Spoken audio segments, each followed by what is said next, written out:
In a significant alteration of power relations in the Middle East, Saudi Arabia is reported to have conducted a series of secret military operations targeting Iran amid the peak of the recent regional hostilities. Western and Iranian officials, cited by Reuters News Agency, reported that in late March, the Saudi Air Force conducted strikes on Iranian territory.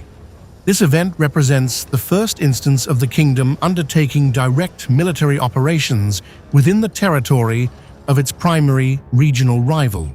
The strikes have been characterized as tit-for-tat retaliatory actions in response to a sequence of drone and missile attacks orchestrated by Iranian forces, which targeted Saudi civilian infrastructure, airports, and oil installations.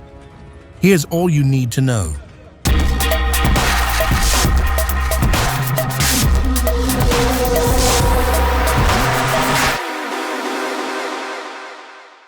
The Saudi operations are reported to have occurred in late March, a time marked by heightened regional tensions. According to sources, Riyadh promptly informed Tehran of the strikes, coupling the military operation with a clear diplomatic warning. Any further Iranian aggression would be met with even more severe hawkishness. The decision to initiate the strike was made subsequent to several weeks of escalating provocations. On March 19th, Saudi Foreign Minister Prince Faisal bin Farhan warned that the kingdom reserved the right to take military actions if deemed necessary. Subsequently, Iranian diplomats were expelled, followed ultimately by a kinetic operation that incapacitated Iranian targets. Amid spiraling Iran-Saudi tensions, the spotlight is on the kingdom's Eurofighter Typhoon jet. The fighter jet delivers optimum combat capability, both beyond visual range and in close combat. The aircraft can simultaneously support missile in-flight updates and bomb in-flight targeting. The Eurofighter Typhoon is built with advanced composite materials to deliver a lower radar profile and a strong airframe. Only 15% of the aircraft's surface is metal, delivering stealth operation and protection from radar-based systems. It delivers both superior maneuverability at subsonic speeds and efficient supersonic capability. Lightweight engines allow the Eurofighter Typhoon to cruise at supersonic speeds without the use of reheat for extended periods. The engines deliver 1,200 flying hours without needing unscheduled maintenance through the use of advanced integrated health monitoring. Direct voice input and hands-on throttle and stick controls ensure reduced pilot workload. Last but not least, let's analyze why the Gulf nations have not gone all out against Iran. Efforts aimed at destabilizing Iran's government and its sovereignty are likely to provoke a surge in retaliatory actions directed at weakening the Gulf nations: Bahrain, Kuwait, Oman, Qatar, the United Arab Emirates, and Saudi Arabia. The Gulf countries to date have done a credible job in air defense.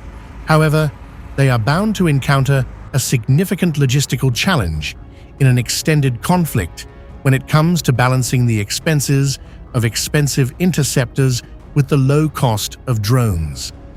Missiles, each costing hundreds of thousands or millions of dollars, fly fast, are hard to shoot down, and carry a huge explosive payload. But for now, the bigger threat may come from the drones. Drones are small, slow, cheap, and easy to shoot down, but so plentiful that they come in swarms. Most drones in use today are smaller than traditional military aircraft and require different kinds of air defenses. Drones fly slower and lower to the ground, and that means that many air defense systems are not optimized to shoot them down.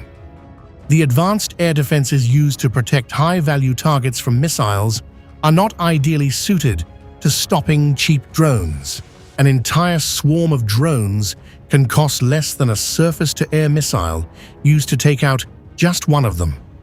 As per the Foreign Policy Research Institute, Moscow is highly motivated to prolong this conflict and the accompanying surge in oil prices for as long as it can, and it is also capable of supplying Tehran with drones that, ironically, are derived from Iranian blueprints.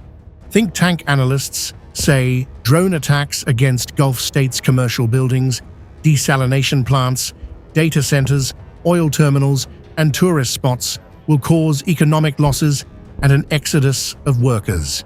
This will put considerable economic and political strain on the Gulf states due to decreased oil sales, attacks against vulnerable infrastructure needed to live in the desert, and the loss of commercial, data, financial, and tourist industries, as well as their role as a worldwide transportation hub.